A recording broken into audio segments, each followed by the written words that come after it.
E vamos então para o nosso estudo de caso. Quem não conhece cálculo jurídico, essa aqui é a telinha, a carinha do cálculo jurídico, e a gente vai mostrar para vocês então como fazer esse cálculo. Aqui eu estou numa tela do cliente já, a gente tem várias formas de começar um novo cálculo. E eu só quis destacar aqui a tela do cliente porque ela também é uma forma de a gente fazer a gestão dos clientes dentro do escritório, né? Então, tem informações ali essenciais. A gente pode, né, ter histórico de anotações, receber e-mails do cliente por aqui, né, usando a funcionalidade CJ Mail, CJ Drive, então a gente coloca aqui também, pode organizar, como se fosse a nossa pastinha lá do computador, deixar tudo organizadinho aqui. E depois daqui a gente cria um novo cálculo. A partir daqui, então, a gente vai fazer o estudo de caso então, aqui da Maria Aparecida. A gente vai começar, então, com cálculo previdenciário, mas, né, só relembrando, o cálculo jurídico tem cálculo de várias áreas, para a gente oferecer, inclusive, as outras oportunidades, né, para esses clientes. Enfim, vamos fazer um cálculo de concessão e planejamento previdenciário para servidor público. Eu vou começar esse cálculo, vou escolher qual tipo de benefício, esse é o primeiro passo no cálculo, então, eles estão separados em universos de benefícios programáveis, né, que são as aposentadorias, e os não programáveis, a aposentadoria por incapacidade permanente e a pensão por morte, entre outros benefícios. A gente vai fazer um caso de programável aqui, e esse que a gente vai ver junto. Vou dar um bom nome para o cálculo, para eu encontrar depois, porque depois que eu faço vários cálculos fica difícil de encontrar, então é bom a gente dar um bom nome para a gente lembrar, né, a gente chegar nesse momento que a gente está fazendo vários cálculos, a gente conseguir encontrar, né, tem formas muito fáceis ali de buscar e encontrar esses cálculos a qualquer momento, mas é bom a gente identificar. Então, eu vou dar o nome de oficina aqui do RPPS, a data de início do benefício, o atendimento que a gente vai fazer para essa cliente, né, vai ser, a gente pode simular na própria data de hoje, tá? Então, ele já vem preenchido por padrão, como se fosse a data de início do benefício, né, lá do RGPS.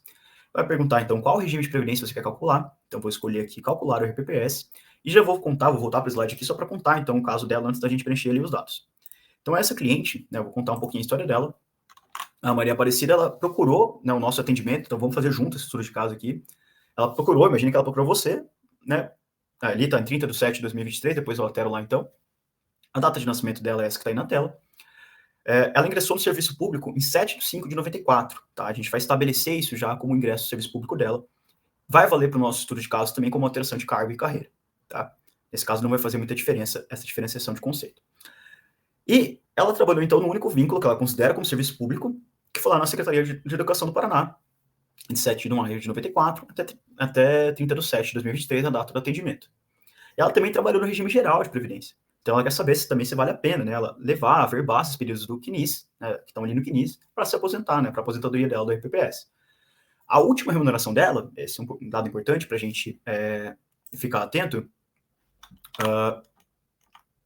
é um dado importante para a gente ficar atento, a última remuneração dela foi 12.257,26. E, né, então foi a última remuneração, né, que ela tem. E o teto, né, a gente vai, isso vai ser pedido ali no cálculo, e eu já vou explicar para vocês, preciso já estar anotado aqui. O teto, né, para esse caso dela, a gente vai considerar, então, 90,25% da remuneração do governador, né, do estado. Tá? Então, esse é o teto geral para ela. E uma coisa importante que a gente tem que ter em mente, né, nos cálculos do regime próprio, quando a gente atende clientes servidores públicos, é verificar se o servidor ele fez a opção pelo RPC, que é o regime de previdência complementar. É um benefício pago pelo RPPS. O RPPS vai pagar um benefício limitado ao teto do RGPS, se o servidor fez essa opção pelo RPC. E, além disso, ele vai receber outros benefícios, um benefício especial e um benefício pago pelo RPC. Não vou aprofundar esses detalhes, mas é importante a gente ter isso em mente quando a gente atende um cliente servidor público, perguntar se ele fez ou não essa opção pelo RPC. Alguns, inclusive, eu acho que, se não me engano, estou até em aberto o prazo para fazer, dependendo da região. Beleza? Então, esses são os dados, eu vou retomar eles depois, tá? Eu sei que talvez tenha ficado um pouco pequeno, mas aí eu vou falando com vocês aqui para a gente preencher ali, tá bom? Vou me colocar aqui. Então, nossa cliente, ela é uma servidora do estado do Paraná, eu vou escolher aqui o estado, e vou lá para o estado do Paraná, vou selecionar ele, vou preencher esses campos de configurações do RPPS, né? Então, a data de ingresso no serviço público, alteração de cargo e carreira. No nosso exemplo, era tudo, né, 7/5/94, então é isso que eu vou preencher aqui. Né, dado que eu já fiz análise, né, do histórico funcional dela. Como eu falei, né, essa diferença de cargo e carreira, né, o tempo no último cargo geralmente são 5 anos, né? E a alteração, né, o tempo de carreira, ele está mais relacionado às áreas de direito adquirido, tá? Por isso a gente não vai explorar muito ele hoje. A última remuneração no cargo efetivo vai ser 12.257,26.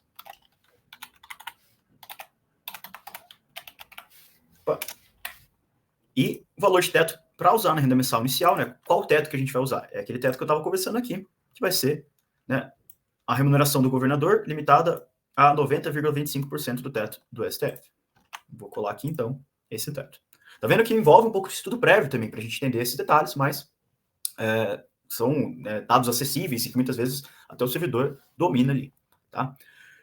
Na sequência, basicamente, a gente vai escolher, né, para qual universo ali, né, de categoria a gente vai fazer esse cálculo, para tempo normal, especial ou idade, professor, e os outros casos ali são para RGPS, né, idade rural e, idade rural e híbrida, mas temos pessoa com deficiência também, ainda não, né, as aposentadorias da pessoa com deficiência no RPPS, a gente está na fase final de implementação, em breve vão estar disponíveis também. Mas, em modo geral, pouca coisa varia em relação, na verdade, a maioria, né, dando um spoiler, a maioria segue a própria reforma da União e as regras do RGPS, mas a gente tem algumas diferenças só em relação àquela questão de marcos temporais que eu estava comentando. Perfeito, gente. Feito todas essas ressalvas, preenchendo todos esses dados, a gente gera o nosso cálculo. E agora, a gente vai, então, fazer, né, os preenchimentos daqueles dados iniciais que a gente estava conversando. Usar os períodos de contribuição e salários de contribuição. Eu posso tanto fazer uma adição manual e colocar período por período aqui, ou eu posso fazer importação também, dado que se eu já tiver essa documentação e conseguir colocar esses dados numa planilha, e muitas vezes vem um PDF pesquisável, a gente consegue copiar e colar os dados numa planilha, posso pegar os períodos organizados e colar eles nessa parte aqui. Então, vai perguntar quais dados querem importar. Primeiro eu vou importar só os períodos, né, porque o formato é diferente. Mas quem importa o CNIS, né, já consegue importar os dois de uma vez. Vou importar aqui. Então, ele já salvou, né, todos os dados.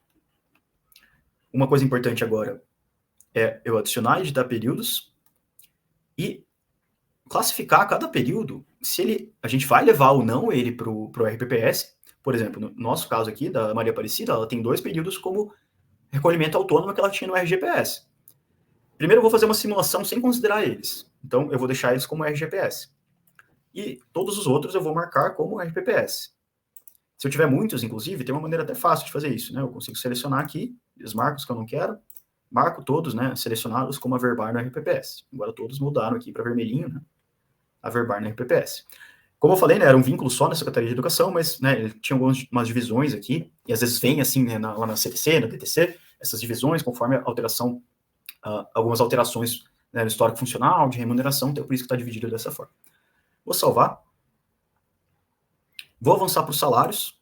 Mesma coisa, eu posso adicionar manualmente, então preencher, né, eu tiver lá os olerites, né, o histórico ali na mão, ou se eu já tiver colocado numa planilha, eu posso colocar, então, colar os dados da planilha aqui. Então, vou pegar aqui os dados da planilha, também deixei aqui, né, já separado, então, conforme estudo de caso, e vou importar esses salários. Pronto. Agora eu já vou avançar para os resultados. Eu posso olhar tanto aqui a análise por data, então já vou ter um resumo, né, com alguns planejamentos, né, algum cálculo de planejamento previdenciário que ainda estão mais voltados para a RGPS, né, que coloca algumas projeções ali. E a gente pode analisar também espécie por espécie de benefício.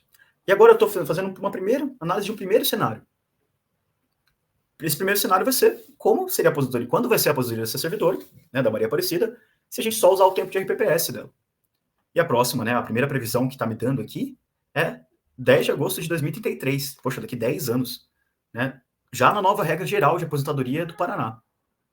Então, né, lá aos 67 anos, e tem uma estimativa aqui de qual vai ser a renda mensal inicial dela, né, os proventos dela de aposentadoria, e algumas projeções aqui que não interessam tanto para a gente agora nesse momento, estão em fase de adaptação, mas que a gente já pode tirar umas conclusões também.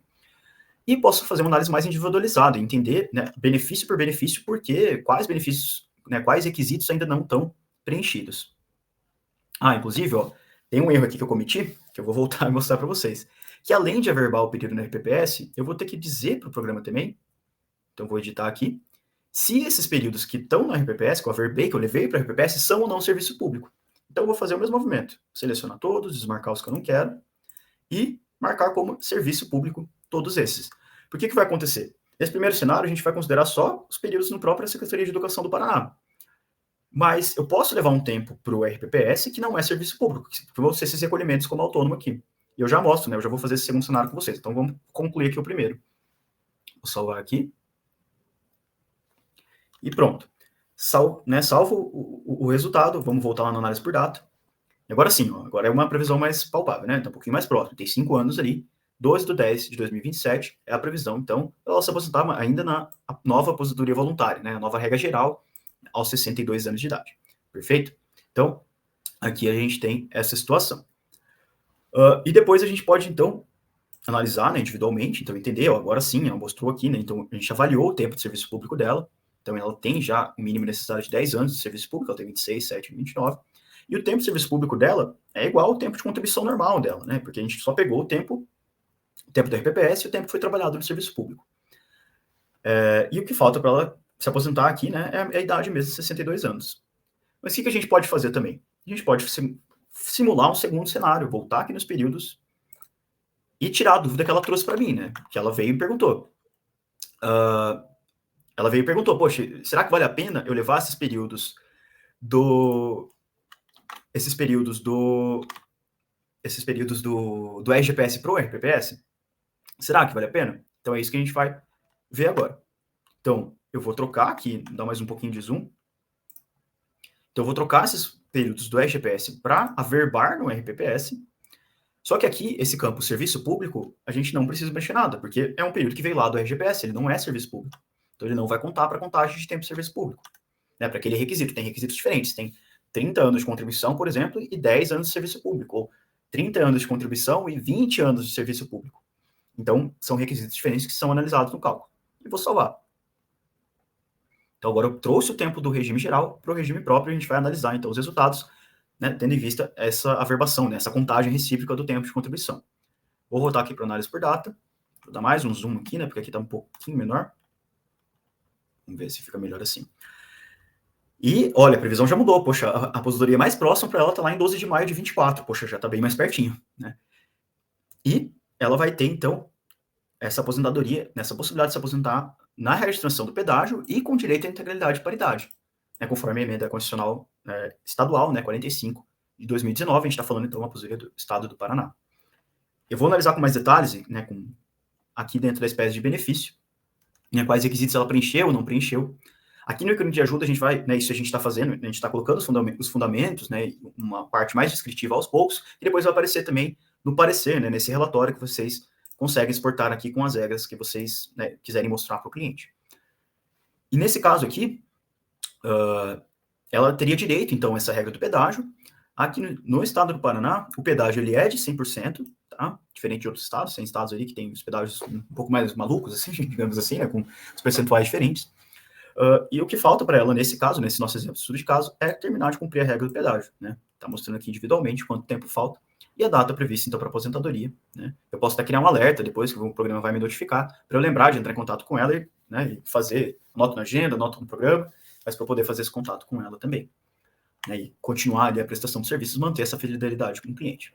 Então, gente, de modo geral, deixa eu ver se tem mais alguma coisa que faltou comentar aqui.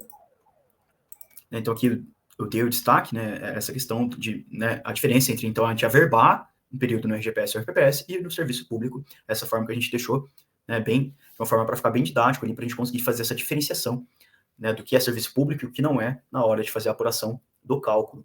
Inclusive, pode ter alguns exemplos de períodos que têm recolhimentos no INSS, mas eles podem contar com tempo de serviço público. Isso a gente vai ter que analisar a cada caso, uma análise individual que cabe a nós advogados fazer, né? Como esses exemplos comuns, em períodos que prefeituras ou em municípios que a pessoa atuou no serviço público, encaixa ali no conceito de serviço público que vocês estão vendo, mas sem regime próprio, né? O município, a prefeitura, ela não tinha um regime próprio, então a contribuição foi para o INSS. Embora a contribuição né, tenha ido para o RGPS, esse tempo ele pode ser contado como serviço público, entendeu? Então, é essa a diferenciação que a gente tem que fazer, e são casos como esse que a gente tem que pedir aquele documento, né, que a gente estava conversando, que é a DTC, né, que é a Declaração de Tempo de Contribuição. E nesse exemplo, então, né, ela, inclusive, pode ter direito à integralidade e paridade. Por quê? Porque ela ingressou no serviço público antes de 31/12/2003. Né? Então, aqui a gente viu os requisitos, a gente pode ver já a simulação da renda mensal inicial.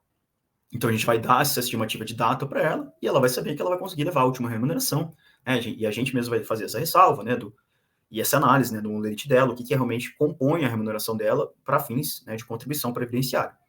Se ela não tivesse direito à paridade e integridade, tá vendo que, né, tem uma segunda espécie de aposentadoria aqui, né, regra de transição do pedágio, mesma coisa, e nessa seria o cálculo pela média, então daria uma pequena diferença ali para ela. Então, essa é a visão geral. Só o ressalvo dos salários, né? Então, a gente pode fazer também esse preenchimento manual, além de fazer essa importação com planilha que eu mostrei para vocês.